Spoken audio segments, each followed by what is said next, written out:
اعوذ باللہ من الشیطان الرجیم بسم اللہ الرحمن الرحیم۔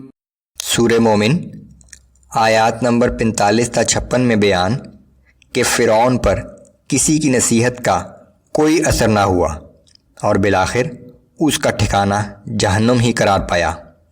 قیامت کے دن کا ایک منظر جب کمزور لوگ اپنے سرداروں سے جھگڑیں گے۔ اعوذ باللہ من الشیطان الرجیم فوقاہ اللہ سیئات ما مکروا وحاق بآل فرعون سوء العذاب۔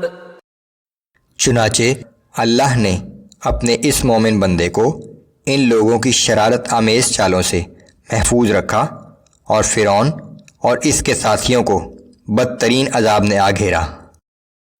النار يعرضون عليها غدوا وعشيا ويوم تقوم الساعة أدخلوا آل فرعون أشد العذاب۔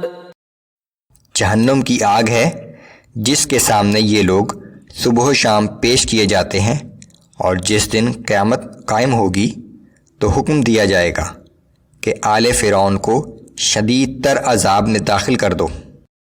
وَإِذْ يَتَحَاجُّونَ فِي النَّارِ فَيَقُولُ الضُّعَفَاءُ لِلَّذِينَ اسْتَكْبَرُوا إِنَّا كُنَّا لَكُمْ تَبَعًا فَهَلْ أَنْتُمْ مُغْنُونَ عَنَّا نَصِيبًا مِنَ النَّارِ۔ پھر ذرا اس وقت کا خیال کرو جب یہ لوگ جہنم میں ایک دوسرے سے جھگڑ رہے ہوں گے تو دنیا میں جو لوگ کمزور تھے وہ بڑا بننے والوں سے کہیں گے کہ دنیا میں ہم تمہارے پیروکار تھے، تو کیا اب جہنم کی آگ کا کچھ حصہ ہم پر سے ہٹا سکتے ہو؟ قال الذين استكبروا إنا كل فيها إن الله قد حكم بين العباد۔ متکبرین جواب دیں گے کہ اب تو ہم سبھی اس آگ میں پڑے ہیں، حقیقت یہ ہے کہ اللہ کو اپنے بندوں کے درمیان جو فیصلہ کرنا تھا وہ کر چکا۔ وقال الذين في النار لخزنة جهنم ادعوا ربكم يخفف عنا يوما من العذاب۔ اور اہل جہنم اپنے نگران فرشتوں سے کہیں گے کہ تم اپنے رب سے التجا کرو کہ وہ ہمارے عذاب میں کسی دن تو کمی کر دیا کرے۔ قالوا اولم تك تأتيكم رسلكم بالبينات۔ وہ نگران فرشتے جواب دیں گے کہ کیا تمہارے رسول تمہارے پاس واضح معجزات لے کر نہیں آئے تھے؟ قالوا بلى۔ اہل جہنم کہیں گے کہ ہاں رسول آئے تو تھے۔